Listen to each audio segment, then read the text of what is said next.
नमस्कार, आप सभी का स्वागत है प्राशील एडुकेयर में। मैं हूं प्रज्ञा सिंह। तो आज की कक्षा में आप सभी का स्वागत है। चलिए शुरू करते हैं हम अपनी क्लास को। कल की क्लास में हम क्रिया को पढ़ रहे थे और हमने सकर्मक और अकर्मक क्रिया पढ़ी थी और उसके अलावा हमने कुछ महत्वपूर्ण क्रियाओं को भी देखा था। आज हम उससे आगे बढ़ने वाले हैं। आई होप कि जो पिछली कक्षा में आपने पढ़ा है आपको सारी चीज़ें याद है, कुछ भूले नहीं हो आप, और अगर भूल भी रहे हो तो कोई बात नहीं, बाद में रिवीजन कर लेना। आज हम देखने वाले हैं पूर्वकालिक क्रिया को, और इसके अलावा जो नाम धातु क्रिया हो गई, कृदंत क्रिया हो गई, उन सारी क्रियाओं को हम देखेंगे। तो चलिए शुरू करते हैं। शुरू करने से पहले मैं आपको एक इम्पॉर्टेंट चीज़ बता देना चाहती हूँ कि अगर आपसे क्रिया पूछे कि रचना और प्रयोग के आधार पर क्रिया कितने प्रकार की है, रचना या संरचना, दोनों में से संरचना और प्रयोग के आधार पर, तब आप उत्तर देंगे कितने प्रकार की होती है, तो 8 प्रकार की होती है। अब यही 8 प्रकार हम पढ़ने वाले हैं अभी, ठीक है। उनमें से कल हमने एक पढ़ लिया था प्रेरणार्थक, प्रथम प्रेरणार्थक और द्वितीय प्रेरणार्थक, और उसके अलावा बाकी के साथ आज हम पढ़ने वाले हैं। इसके अलावा भी कुछ कुछ क्रियाएं होती हैं जिसको हम लोग देखेंगे। तो अब ये जो संरचना, अगर एक दिया रहे संरचना या प्रयोग, तब तो आप 5 उत्तर दोगे, लेकिन अगर दोनों संरचना और प्रयोग तब फिर 8 उत्तर देंगे, ठीक है। तो ये बात आपको क्लियर होनी चाहिए। चलिए पूर्वकालिक क्रिया को देख लेते हैं कि पूर्वकालिक क्रिया क्या होती है। पूर्वकालिक क्रिया क्या है? जब किसी वाक्य में कर्ता एवं क्रिया को समाप्त करके दूसरी क्रिया करता है तब पहली क्रिया को पूर्वकालिक क्रिया कहते हैं। यानी कि ये कह रहा है कि जब भी किसी वाक्य में जब एक पहली वाली क्रिया समाप्त हो जाएगी और जब पहली वाली क्रिया समाप्त होकर के दूसरी क्रिया शुरू हो जाएगी, तो ये जो जस्ट पहले जो क्रिया खत्म हुई, इसी को हम क्या कहते हैं?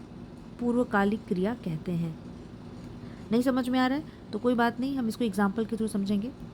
मान लो ये कह रहा है कि इसके पहले जो क्रिया, जैसे उदाहरण के तौर पे हम समझ लेते हैं कि चोर सामान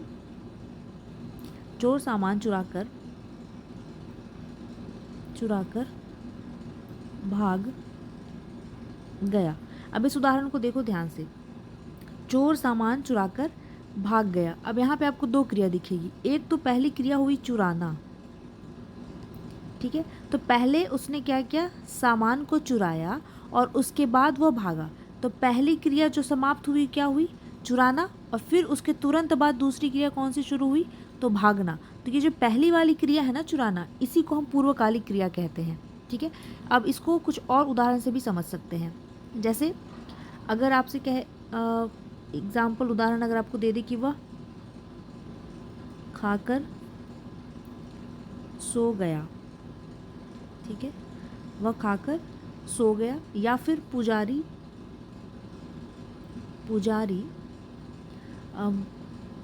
ने नहाकर पूजा की, ठीक है। अब 2 चीज़ें यहाँ पे आपको दिख रही होंगी। वह खाकर सो गया, तो पहले क्या किया उसने? खाना खाया और फिर सोने चला गया। तो पहली क्रिया कौन सी हुई? खाना खाना। तो इसीलिए ये वाली जो क्रिया होगी वो आपकी क्या कहलाएगी? पूर्वकालिक। और दूसरी वाली क्या कहलाएगी? उसके जस्ट तुरंत बाद शुरू हुई है, तो पूर्वकालिक क्रिया ये वाली कहलाएगी। पुजारी ने नहाकर, तो पहले वो नहाता है फिर पूजा करता है, तो पूर्वकालिक क्रिया ये हुई, क्योंकि एक क्रिया जो पहले खत्म होगी और उसके तुरंत बाद दूसरी क्रिया शुरू होगी, तो यही आपकी पूर्वकालिक क्रिया होती है। आई होप आपको समझ में आया होगा। नहीं भी आया है तो कोई बात नहीं, हम आगे और उदाहरण के थ्रू समझेंगे। अब देखो दूसरी इसकी परिभाषा दी हुई है। जब कर्ता एक क्रिया समाप्त कर उसी क्षण दूसरी क्रिया में प्रवृत्त होता है तब पहली क्रिया पूर्वकालिक कहलाती है। याद रखना, पहली क्रिया जो समाप्त हो चुकी है और जैसे ही वो समाप्त करके दूसरे कार्य में लगता है तब वो क्या कहलाती है? आपकी पूर्वकालिक क्रिया कहलाती है। लेकिन जो पहले समाप्त हो चुका है उस क्रिया को हम लोग पूर्वकालिक क्रिया कहते हैं।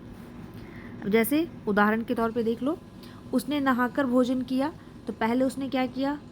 नहाकर, फिर क्या किया? भोजन। तो पूर्वकालिक क्रिया कौन सी हुई? उसने नहाकर, और पहले वो नहाता है फिर भोजन करता है, तो पहले नहाने का काम करता है वो और उसके बाद भोजन करता है। संजय चाय पीकर अखबार पढ़ता है, तो पहले चाय पीने का काम किया उसने, है ना। पीना भी एक क्रिया है, तो पहले वो एक कार्य समाप्त करता है फिर दूसरा कार्य करता है, तो पूर्वकालिक क्रिया ये कहलाई। राम खाना खाकर टहलने जाता है, तो पहले खाने की क्रिया हुई, उसके तुरंत बाद टहलने की क्रिया हुई। विनय सुबह उठकर व्यायाम करता है, तो पहले उठने की क्रिया हुई और उसके बाद व्यायाम करने की क्रिया हुई। तो यही है आपकी पूर्वकालिक क्रिया, जहाँ पे पहले एक क्रिया होगी और उसके बाद दूसरी क्रिया होगी, और जो पहली क्रिया समाप्त होगी और उसके तुरंत बाद जो दूसरी क्रिया शुरू होती है वो पूर्वकालिक कहलाती है, और पहली वाली क्रिया जो समाप्त हो चुकी है उसको ही पूर्वकालिक क्रिया कहते हैं। वाक्य के अंदर कोई धातु है और उसमें कर शब्द लगा है तो वह पूर्वकालिक क्रिया कहलाती है।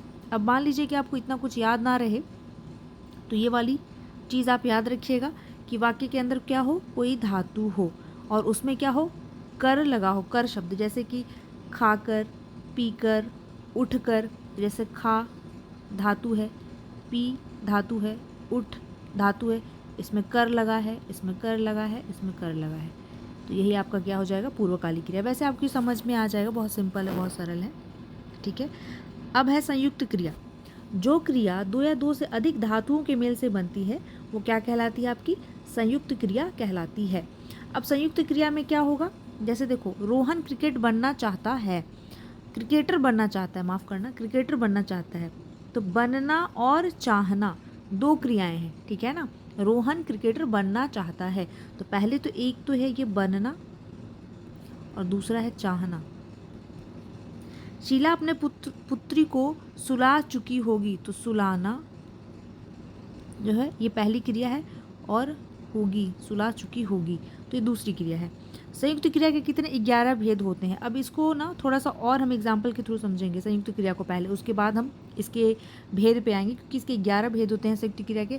हो सकता है कि आपसे बस नाम मात्र पूछ ले कि संयुक्त क्रिया के कौन से भेद हैं या कौन से नहीं, अभी तो पूछा नहीं गया है एग्जाम में, लेकिन हो सकता है अभी ट्रेंड बन जाए धीरे धीरे, तो इसको भी हम लोग देख लेंगे। जैसे अब संयुक्त क्रिया यहाँ से आपको ये दो से नहीं समझ में आ रहा, तो मैं एक और उदाहरण दूंगी आपको। जैसे सोहन भाग जाएगा, ठीक है। तो एक तो आपकी क्रिया कौन सी हो गई, भागना, और दूसरी क्रिया कौन सी हो गई, जाना, ठीक है। तो याद रखिएगा कि ये दो जो क्रिया हुई यही क्या कहलाती है, आपकी संयुक्त क्रिया होती है। मान लो एक और समझ लेते हैं, जैसे राधा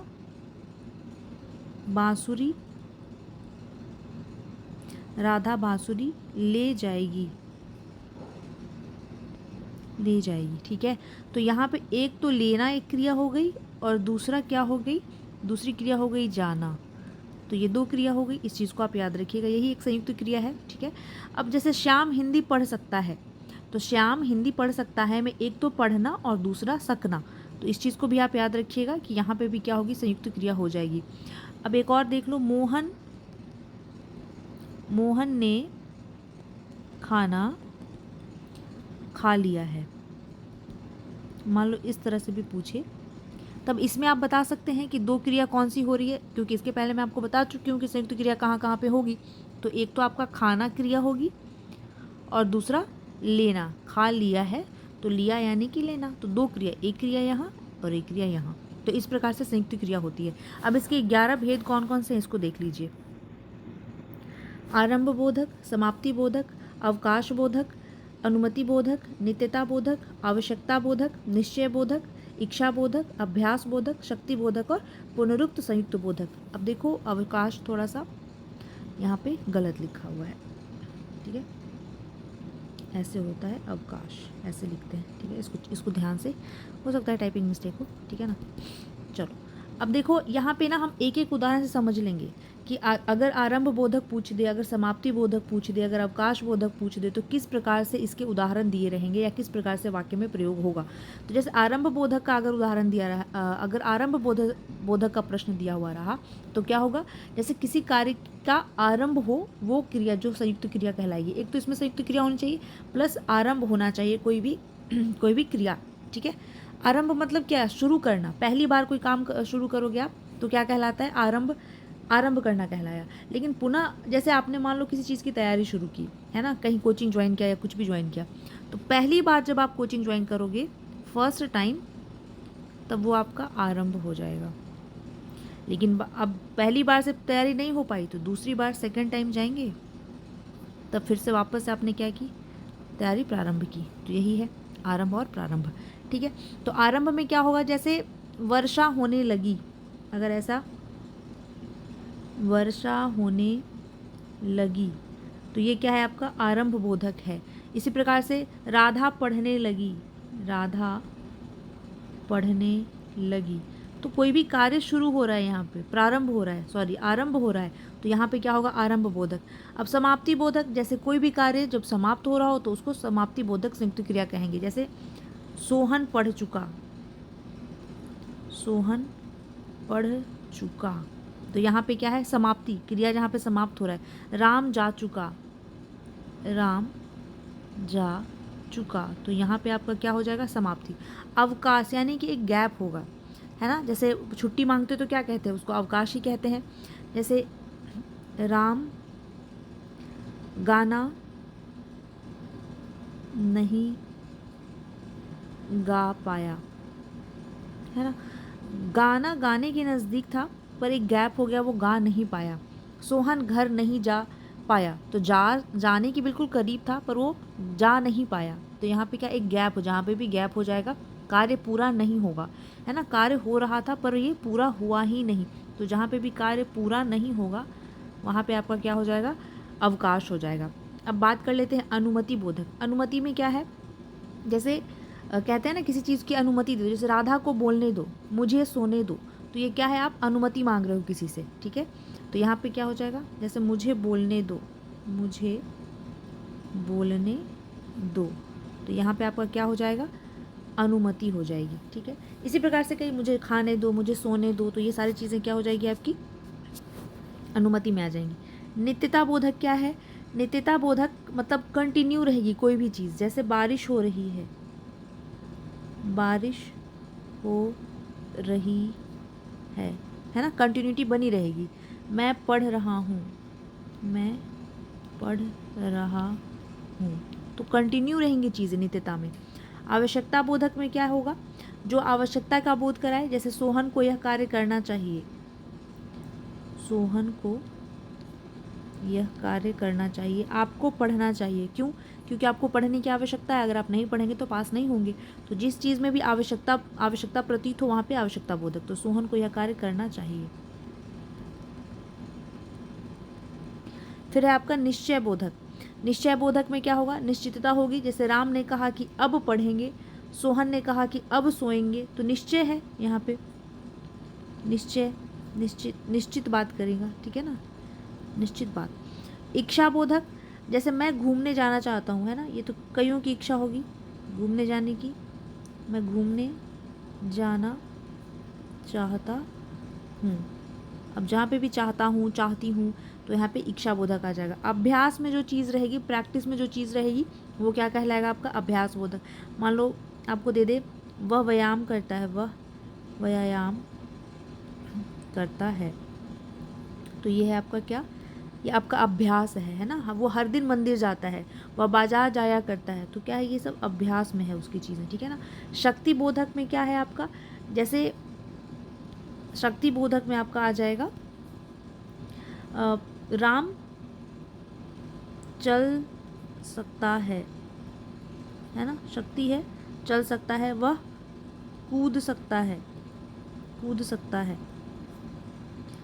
उसके अलावा पुनरुक्त संयुक्त बोधक एक है, इसको भी देख लेते हैं।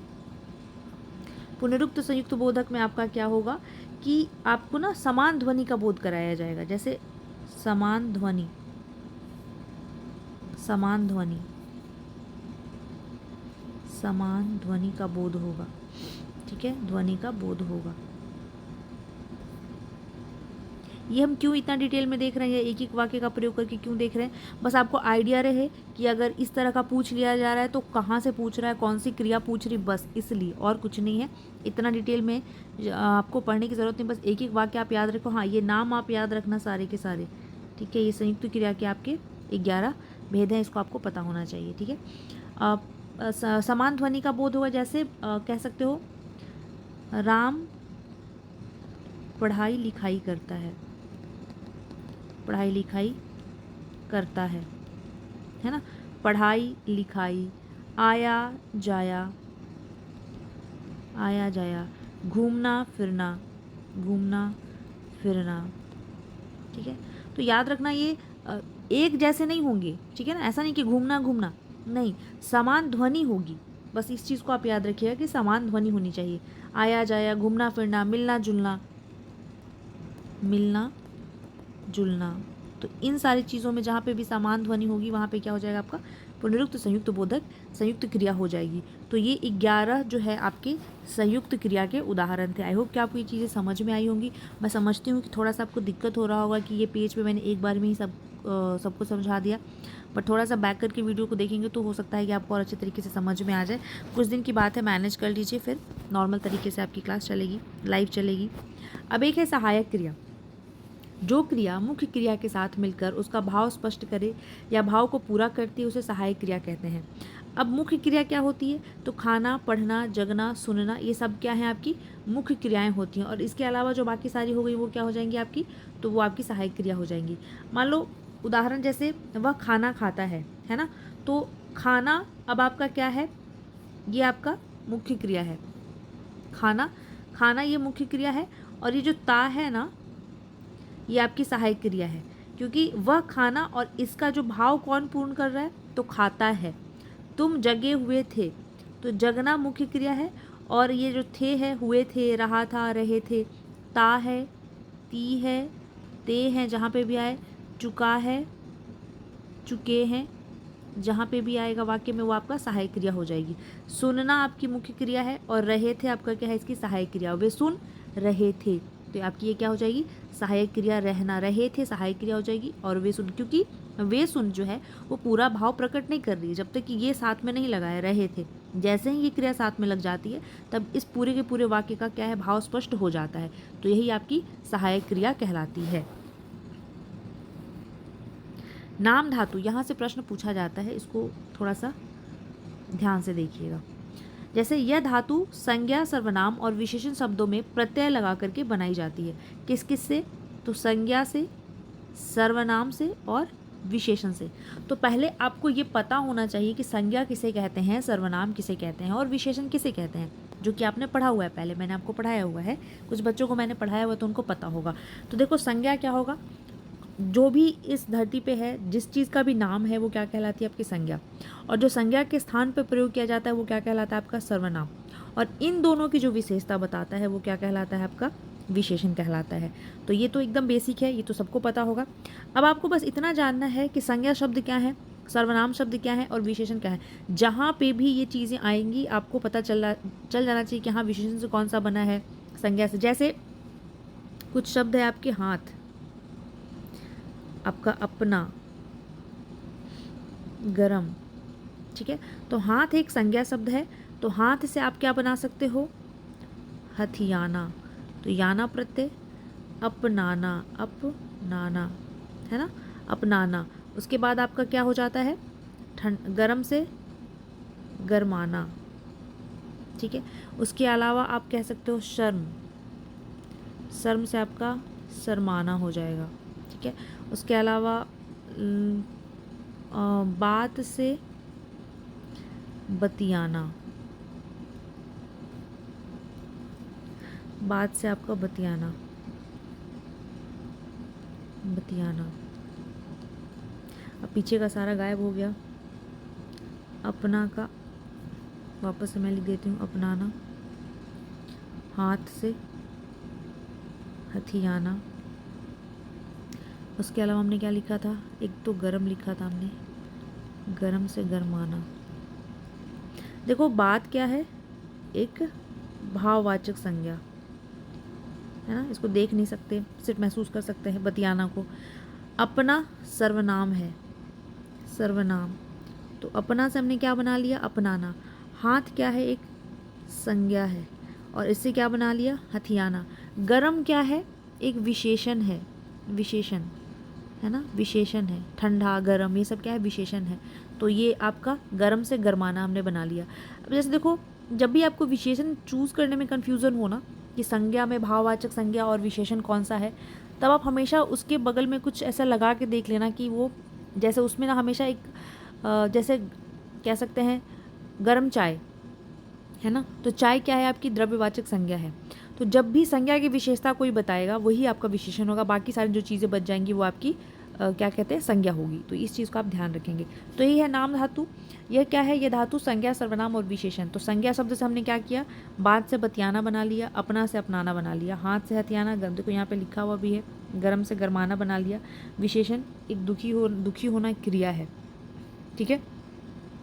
तो ये सारी चीज़ें जो है वो आपकी नाम धातु के अंतर्गत आती है। अब जहाँ पे भी बतियाना, हथियाना, लतियाना, गरियाना, गरमाना, शर्माना, ठंडाना, ये सारी चीज़ें जो होंगी वो आपकी क्या हो जाएंगी, नाम धातु। यानी कि इसमें ना एक इसकी पहचान है, आना प्रत्यय आएगा, आना, और एक आपका आएगा याना, याना या याना प्रत्यय। अब यहाँ पे कंफ्यूज नहीं हो जाना कि आना और वाना प्रत्यय तो प्रेरणार्थक में आता है।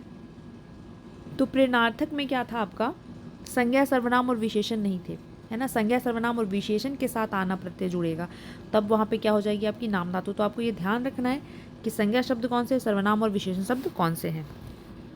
नेक्स्ट है आपका कालवाचक। क्रिया के जिस रूप से ये पता चले कि क्रिया किस समय हुई है उसे कालवाचक क्रिया कहते हैं। इसे हम काल के नाम से पढ़ते हैं। अब हम इसे ना काल में पढ़ते हैं वैसे तो, लेकिन फिलहाल इसे हम देख लेते हैं। मैं पढ़ रहा हूँ, तो क्या है, ये काम कार्य जो है वो अभी हो रहा है, वर्तमान में क्रिया हो रही है। वह जा रहा है, वह खाता होगा, तो क्या है, खाता होगा। अब ये संदिग्ध है, इसको हम डिटेल में काल के अंतर्गत भी पढ़ेंगे, बस आप इसको जानते रहिए, कालवाचक की क्रिया के अंतर्गत भी आती है। अब कुछ चीज़ें जो है प्रश्नोत्तरी करने से पहले थोड़ी सी चीज़ें हम और समझ लेते हैं। कहीं पे मुझे गैप मिले तो मैं आपको बता दूं, यहीं पे चलो समझा देती हूँ, ठीक है ना। एग्ज़ाम में कहीं कहीं कभी कभी पूछ लेता है। एक तो आपका कृदंत क्रिया, और एक आपका कौन सी क्रिया, पुनरुक्त, और एक सजातीय। ये 2-3 चीज़ें आपको पता होनी चाहिए। तो अगर कृदंत की बात कर लें, कृदंत ये पीपीटी में नहीं है तो साइड में आप लिख सकते हो, ठीक है। कृदंत वे क्रिया जिनमें ना प्रत्यय नहीं होता, वे क्रिया जिनमें ना प्रत्यय नहीं होगा, ना प्रत्यय नहीं होता है। अब इसके पहले तो हम सारी क्रियाओं में क्या कर रहे थे कि धातु में ना प्रत्यय लगा करके क्रिया बना ले रहे थे, लेकिन फिर जब कृदंत क्रिया आएगी तब कैसे हम इसमें ना प्रत्यय नहीं लगा कर क्रिया बनाएंगे। तो मान लो खेलना, इसमें क्या कर रहे हैं हम, खेल में ना लगा ले रहे हैं, तो यहाँ पे तो ना प्रत्यय है, लेकिन खेलेगा, खेलता, ये सारी क्या हैं, क्रिया ही हैं, लेकिन इसमें क्या है, ना प्रत्यय नहीं है, तो ये आपकी कृदंत क्रिया हो जाएगी। जैसे चलना, चलना क्या है आपकी, ये मूल क्रिया, और इसमें क्या क्या आपने ना प्रत्यय लगा कर क्रिया बनाई। लेकिन अगर कृदंत क्रिया बनानी हो तब चलता, चले, चली, तो ये सारी क्या हो जाएंगी आपकी कृदंत क्रिया हो जाएगी। जैसे लेना, अब लेना से कृदंत बनाएंगे तो कैसे, तो लेगा, लेगी, इसमें क्या है आपका, इसमें ना प्रत्यय नहीं जुड़ेगा और क्रिया भी होगी। जैसे करना से करेगी, दौड़ना से दौड़ेगी, तो ये सारी क्या हो जाएंगी कृदंत प्रत्यय, जिसमें भी ना प्रत्यय नहीं लगा हो। याद रखना है इस चीज़ को कि इसमें ना प्रत्यय नहीं लगा होता है, ना प्रत्यय को ध्यान में रखना है कि ये नहीं होगा, बाकी सारी क्रियाएं होंगी। तो इस चीज़ को याद रखिएगा, एक कृदंत क्रिया है, ठीक है। इसको आप नोट कर सकते हैं क्योंकि ये इंपॉर्टेंट है। और उसके अलावा फिर आपकी एक क्रिया जो बच जाती है वो है आपकी कृदंत के बाद पुनरुक्त बोधक। पुनरुक्त बोधक तो हमने पढ़ लिया, सजातीय, सजातीय को हम पढ़ेंगे, सजातीय। कभी कभी 1-2 बार यहाँ से प्रश्न पूछा गया है। सजातीय क्या होगा, जब एक क्रिया शब्द को 2 रूपों में लिखा जाए।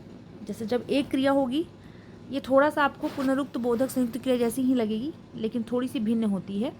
जैसे जब एक क्रिया शब्द को 2 रूपों में लिखा जाए,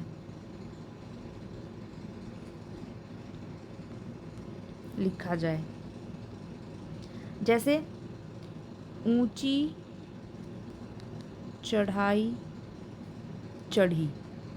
तो चढ़ाई, चढ़ी, चढ़ना और ये भी चढ़ना, तो एक ही क्रिया है, लेकिन ये क्या हो रहा है, 2 रूपों में लिखी गई। जैसे खाना खाया, खाना खाया, फिर वापस से ये क्या है, एक क्रिया है और 2 रूपों में लिखी गई, है ना। चाल चलन, या कह सकते हो चाल चलती है ना। वो शतरंज में बहुत अच्छी चाल चलती है। तो यहाँ पे क्या है, चाल चलती है, वापस से वही है, एक क्रिया है लेकिन इसको दो रूपों में लिखा गया है। तो ये आपकी सजातीय क्रिया होती है। इसको भी आप ध्यान में रखिएगा, कभी कभी क्वेश्चन में पूछ लिया जाता है कि सजातीय क्रिया क्या है, तो आपको इसको याद रखना है। ये वाला और ये वाला जब शब्द आएगा, जैसे क्रिया तो एक ही रहेगी लेकिन दो रूपों में लिखी रहेगी, तो वो सजातीय क्रिया होगी। अब एक आती है आपकी अनुकरणात्मक क्रिया।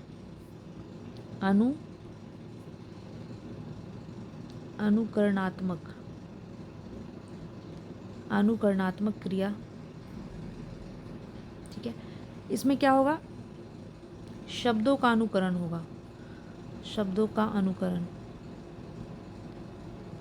जैसे भिन भिनाना, भिन भिनाना, थप थपाना, थप थपाना। उसके अलावा आपका बड़बड़ाना, है ना, थर थराना, थर थराना। उसके अलावा आपका फड़फड़ाना। इस प्रकार के जहाँ पे भी शब्द होंगे वहाँ पे आपकी क्या हो जाएगी, अनुकरणात्मक क्रिया हो जाएगी। तो इस चीज़ को भी आपको याद रखना है। अब इसके अलावा भी कुछ कुछ क्रियाएं होती हैं, पर वैसे एग्ज़ाम में उतना आपके एग्ज़ाम में अभी तक नहीं पूछा गया है, तो लेकिन फिर भी मैंने आपको बता दिया है, ठीक है ना। अब एक आपसे पूछी जाती है कभी कभी यौगिक और रूढ़ क्रिया, तो बस उसको समझ लेते हैं और फिर हम क्वेश्चन प्रैक्टिस करेंगे, ठीक है। तो देखो यौगिक क्रिया क्या होती है। यौगिक क्रिया, यौगिक क्रिया में क्या होगा, इसमें मूल धातु प्लस ना प्रत्यय, प्लस ना प्रत्यय को छोड़कर अन्य कोई भी प्रत्यय होगा, अन्य कोई भी प्रत्यय, ठीक है। तो वो क्या कहलाएगी, आपकी यौगिक क्रिया कहलाएगी। जैसे चलना से चले हो सकता है, चली हो सकता है ना। घुमाया हो सकता है, घुमाना से घुमाया हो सकता है। खाना से खाया हो सकता है, खाई हो सकता है, खाई। इसमें क्या है, क्रिया तो है पर इसमें क्या है, आपका मूल धातु नहीं है और ना प्रत्यय भी नहीं है, तो इस चीज़ को भी आप याद रखिएगा। प्लस इसमें ना चलाना या चलवाना, अब ना प्रत्यय चलाना और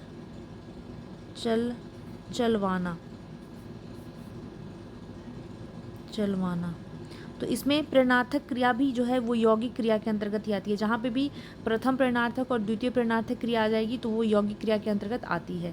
जैसे चलाना हो गया, चलवाना हो गया, तो इसमें आना प्रत्यय जुड़ रहा है, ना प्रत्यय नहीं जुड़ रहा है, याद रखिएगा, ठीक है। चलना में ना प्रत्यय जुड़ता है, यहाँ पे आप ये मत सोचने लगिएगा चलना में ना प्रत्यय जुड़ता है, चलाना में आना प्रत्यय और चलवाना में वाना प्रत्यय। तो प्रेरणार्थक क्रिया का उदाहरण जो है वो यौगिक क्रिया के अंतर्गत आ सकता है, लेकिन मूल धातु और ना प्रत्यय को छोड़ करके आना चाहिए, मूल धातु और ना प्रत्यय नहीं आना चाहिए, तब वो क्या कहलाएगी, आपकी यौगिक क्रिया कहलाएगी। अब दूसरी क्रिया होती है रूढ़ क्रिया। रूढ़ क्रिया, रूढ़ क्रिया में क्या होगी, इसमें मूल धातु प्लस ना प्रत्यय होना चाहिए। जैसे आपका चढ़ना, भागना, वही जो बेसिक जो पहले हमने पढ़ा हुआ है वही सारी चीज़ें, ठीक है ना। चलना, सोना, रोना, सब में मूल धातु, रो एक मूल धातु और उसमें ना प्रत्यय जोड़ दिया, सो एक मूल धातु उसमें ना प्रत्यय जोड़ दिया, चल एक मूल धातु उसमें ना प्रत्यय जोड़ दिया, भाग एक मूल धातु है ना प्रत्यय जोड़ करके क्रिया बना ली। तो रूढ़ क्रिया यही है और यौगिक क्रिया जो हम पीछे पढ़ चुके हैं। तो ये सारी क्रियाएं जो थी मैंने आपको बता दी कौन कौन सी क्रिया है। मेरे ख्याल से तो मैंने जितना इंपॉर्टेंट था वो सब आपको बता दिया है, समझा दिया है। तब भी आपको कुछ समझ में नहीं आएगा तो आप मुझे बताना, मैं फिर से आपको समझाने की कोशिश करूँगी, ठीक है। ग्रुप में मैसेज कर देना कि हाँ मुझे आपको क्या समझ में नहीं आया है, तो मैं आपको क्लियर कर दूँगी ग्रुप में ही, ठीक है। चलिए अब ये बता दीजिए आप लोग कि ये सब सारी चीज़ें जो है आपको समझ में आ गई हैं। हमने अभी तक क्या क्या पढ़ा, तो हमने पढ़ी क्रिया, एक बार रिवीजन कर लेते हैं। फिर उसके बाद प्रश्नों की प्रैक्टिस करेंगे। क्रिया पढ़ लिया हम लोगों ने, ठीक है ना। कर्म, सकर्मक और अकर्मक दोनों को पढ़ा है। फिर उसके बाद आपका प्रेरणार्थक पढ़ा, और उसके अलावा बाकी सारी क्रियाएं जो है हमने पढ़ ली, जैसे कि आपका पूर्वकालिक क्रिया, प्रेरणार्थक, संयुक्त क्रिया, कृदंत, सहायक क्रिया, नाम धातु, कालवाचक। अब क्वेश्चन कर लेते हैं, क्वेश्चन की प्रैक्टिस कर लेते हैं, तो आपको ज़्यादा क्लियर हो जाएंगी चीज़ें कि आपको कितनी समझ में आई या नहीं आई। चलो यहाँ से हमारे क्वेश्चन स्टार्ट हैं। पहला प्रश्न है, क्रिया के मूल रूप को क्या कहते हैं? पद, रूप, धातु, शब्द, उपयुक्त में से कोई नहीं, और इनमें से एक से अधिक तो ऑप्शन में है ही नहीं। तो जब क्रिया पढ़ा रही थी तो पहले ही दिन मैंने आपको क्लियर कर दिया था कि शब्द क्या होता है, धातु क्या होता है और पद क्या होता है, शब्दांश क्या होता है। तो देखो, क्रिया के मूल रूप को क्या कहते हैं? तो धातु कहते हैं, क्योंकि क्रिया अपने मूल रूप में थी, जब संस्कृत में थी तो क्या उसे कहते थे? धातु कहते थे। उसमें हमने क्या किया था? प्रत्यय जोड़ करके क्रिया बनाई थी। तो सी राइट उत्तर हो जाएगा। प्रश्न संख्या 2, निम्नलिखित में सकर्मक क्रिया है? चलना, सोना, मुस्कुराना, लिखना, उपयुक्त में से कोई नहीं। प्रश्न संख्या 2, निम्नलिखित में सकर्मक क्रिया है? चलना, सोना, मुस्कुराना, लिखना। तो सकर्मक पूछ रहा है, तो चलना, सोना, मुस्कुराना सारे अकर्मक हैं। लिखना, क्या लिखना? पत्र लिखना, क्या लिखना? कहानी लिखना, कुछ भी लिख सकते हैं हम लोग। तो क्या है उत्तर मिलेगा? तो यहाँ पे उत्तर हो जाएगा आपका डी। प्रश्न संख्या 3 है, बालक इस पुस्तकालय में पढ़ रहा है। वाक्य में क्रिया है संयुक्त, सहायक, अकर्मक, सकर्मक, उपयुक्त में से कोई नहीं। बालक इस पुस्तकालय में पढ़ रहा है, क्या हो जाएगा सही उत्तर? तो देखो, इसमें आपका सकर्मक हो जाएगा, उत्तर सकर्मक हो जाएगा। बालक क्या कर रहा है? इस पुस्तकालय में पढ़ रहा है। पढ़ना क्या है आपका सकर्मक क्रिया है। मीरा जोर से हंसी, यह वाक्य किस क्रिया का समुचित उदाहरण है? आकर्मक, द्विकर्मक, प्रेरणार्थक, सकर्मक, उपयुक्त में से कोई नहीं। मीरा जोर से हंसी, तो हंसना आपकी कौन सी क्रिया होती है? हंसना आपकी अकर्मक क्रिया होती है। राम सो रहा है, इस वाक्य में कौन सी क्रिया है? अकर्मक है, सकर्मक है, प्रेरणार्थक है, द्विकर्मक है, उपयुक्त में से कोई नहीं। राम सो रहा है, तो राम सो रहा है आपका सोना एक अकर्मक क्रिया है, तो 5 का ए हो जाएगा। उस विकल्प का चयन करें जो दिए गए वाक्य में क्रिया के भेद वाला सही विकल्प है। रोहन चाय पीकर बैठ गया, प्रेरणार्थक है, नाम धातु है, पूर्वकालिक है, उपयुक्त में से कोई नहीं, उपयुक्त में से एक से अधिक। उस विकल्प का चयन करें जो दिए गए वाक्य में क्रिया के भेद का सही। तो देखो, रोहन चाय पीकर, तो पहले उसने चाय पी और फिर बैठा, तो पीना और बैठना, तो ये आपकी क्या हो जाएगी? पूर्वकालिक क्रिया, सी हो जाएगा सही उत्तर। जब कर्ता एक क्रिया समाप्त कर उसी क्षण दूसरी क्रिया में प्रवृत्त होता है, तब पहली वाली क्रिया क्या कहलाती है? तो तब पहली वाली क्रिया जो है वो पूर्वकालिक कहलाती है। तो 7वां का सी हो जाएगा सही उत्तर। हथियाना में कौन सी क्रिया है? तो अभी हमने जस्ट थोड़ी देर पहले पढ़ा है कि हथियाना क्या हो जाएगा? हाथ से हथियाना बना लेंगे। तो जब भी संज्ञा, सर्वनाम, विशेषण से कोई क्रिया बना ले तो उसे हम क्या कहते हैं? नाम धातु कहते हैं। तो 8 का डी हो जाएगा। निम्न में प्रेरणार्थक क्रिया है चलना, जगाना, पढ़ना, बदलना, उपयुक्त में से कोई नहीं। तो अगर बात की जाए प्रेरणार्थक की, तो मैंने आपको बताया था कि आना और वाना प्रत्यय चलना में नहीं आ रहा, पढ़ना में भी नहीं आ रहा, बदलना में भी नहीं आ रहा, जगाना में आ रहा है। तो बी हो जाएगा, 9th का बी राइट आंसर हो जाएगा। प्रश्न संख्या 10, निम्न में प्रेरणार्थक क्रिया है चलना। ये वापस से सेम क्वेश्चन रिपीट हो गया, ठीक है ना। इसको जस्ट हमने थोड़ी देर पहले देखा हुआ है। 11 नंबर, कर्म के आधार पर क्रिया के कितने भेद होते हैं? तो कर्म के आधार पर क्रिया के 2 भेद होते हैं। कौन कौन से? तो सकर्मक होता है आपका और एक होता है आपका अकर्मक। 2 भेद होते हैं। माँ ने पिताजी से सामान मंगवाया, यह क्रिया का कौन सा रूप है? माँ ने पिताजी से सामान मंगवाया, तो मंगवाना, अब ये क्या है आपका? प्रेरणार्थक क्रिया है, डी हो जाएगा राइट आंसर, ठीक है ना। 13, क्रिया चुनिए। मेरे घर में दादी माँ खाना बनाती है, मेरी दादी बनाती है खाना, घर में उपयुक्त में से कोई नहीं। तो बिल्कुल सरल है ना, बनाना क्या हो जाएगा, क्रिया, तो बी हो जाएगा, बी सही उत्तर हो जाएगा। बनाती है क्रिया, कार्य को कोई कार्य करे तो वही क्रिया होती है, और कार्य को करने वाला कर्ता कहलाता है। चिड़िया आकाश में उड़ रही है, चिड़िया आकाश में उड़ रही है वाक्य में उड़ रही क्रिया है, प्रेरणार्थक क्रिया, अपूर्णकालिक क्रिया, सकर्मक, अकर्मक, कौन सी? तो आकाश में क्या उड़ रही है, चिड़िया, या आकाश में कौन उड़ रही है, चिड़िया?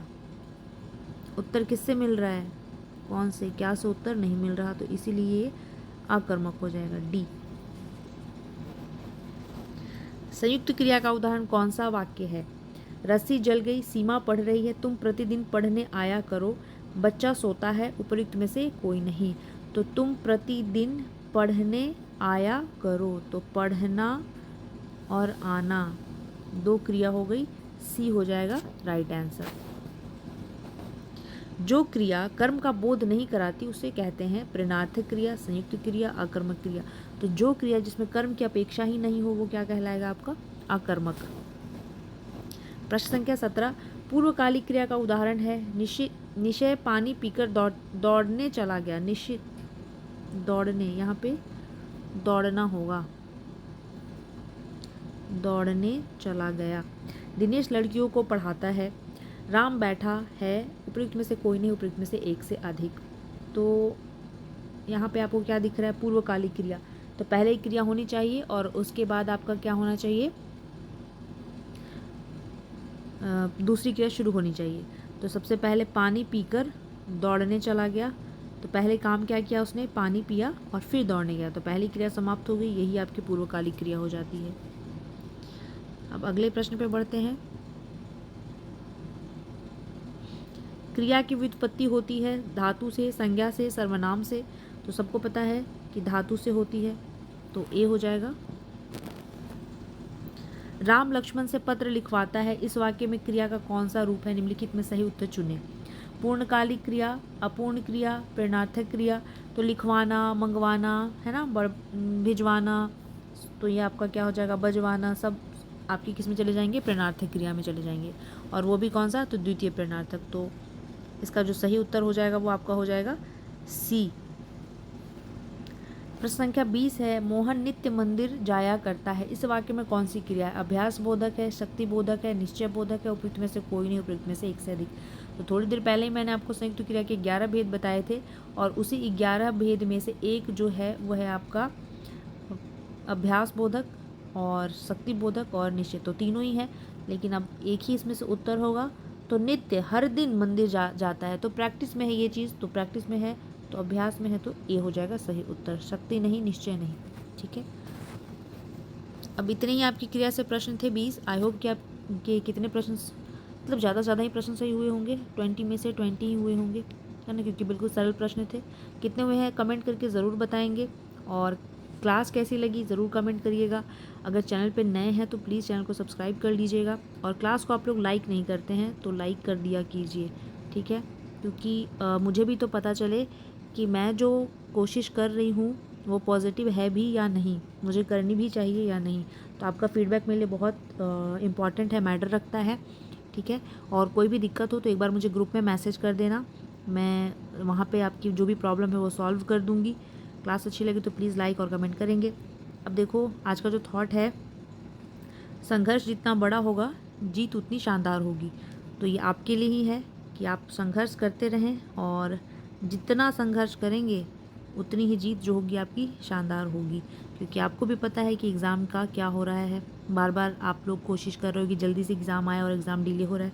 और संघर्ष ज़रूरी नहीं है, सिर्फ पढ़ना एक संघर्ष नहीं होता, प्रैक्टिस में बने रहना, पॉजिटिव रहना, कंटिन्यू रहना, ये सब कुछ संघर्ष, इसके पीछे बहुत सारी कहानी होती है। एक एग्ज़ाम क्लियर करने के पीछे बहुत सारी कहानी होती है ना।